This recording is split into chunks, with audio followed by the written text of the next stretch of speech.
in church does not mean the person is Christian. This is a mistake a lot of people make. You are not marrying a venue, you are marrying a person. I met a guy when I was single.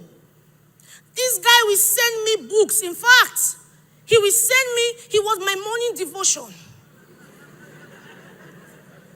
I wake up to his messages.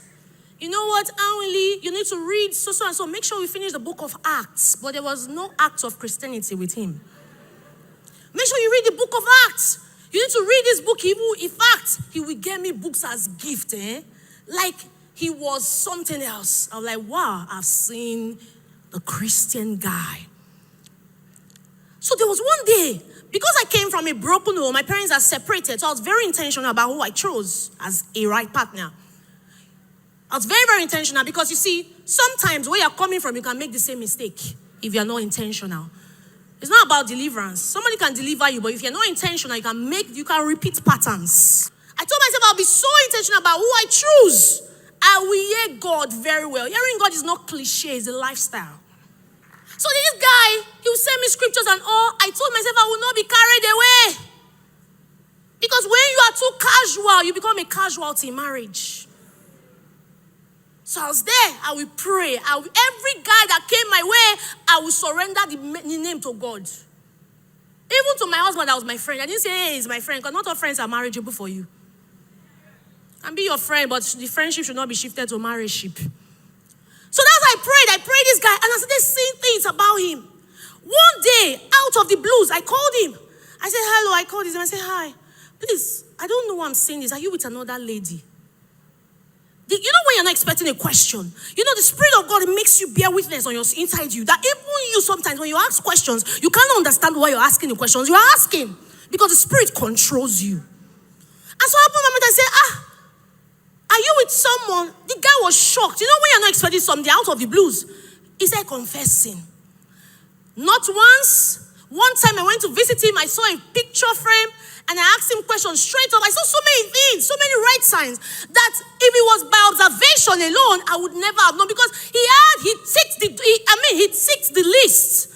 Everything, almost everything I needed in a guy, I could see him display it. Some people can display until they get your heart. You have too many counterfeits that look like original. I realized from there that just because you meet the person in church does not mean the person is Christian. This is a mistake a lot of people make. You are not marrying a venue, you are marrying a person.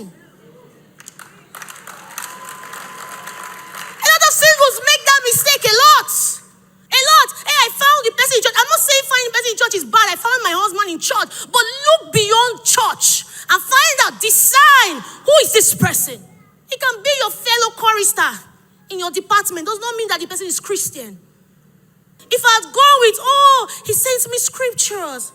Maybe someone asked me, why are you going to say yes to the guy? I'm like, he sends me scriptures. Nobody has sent me such books like this. Give me books, Christian books. Can gift you Christian books and not have Christianity. But thank God for the Holy Spirit that quickens our spirits to see. I prayed through, and I found out that he was not the person. He was terrible. He had terrible attitude. What if I did not allow the Spirit of God become my government? What if I didn't allow the Spirit of God control me? What if I was not careful enough to surrender these names, this kind of people to God? I would have made a mistake. Many people do not pick signals because they are not careful. They don't have a relationship with the Holy Spirit. You can't dwell in the secret place of the Most High and He will not reveal secrets about someone to you. It was not possible. It's just because you have depended so much on flesh, and flesh is failing you. Many singles have experienced heartbreak that you should not experience. You have broken your hearts how many times? You can't even count this year. But yet, there is a God that does not break hearts. You have refused to depend on Him. Why? Because you want to always use your emotions to decide and not discernment. Discernment will decide, not your emotions.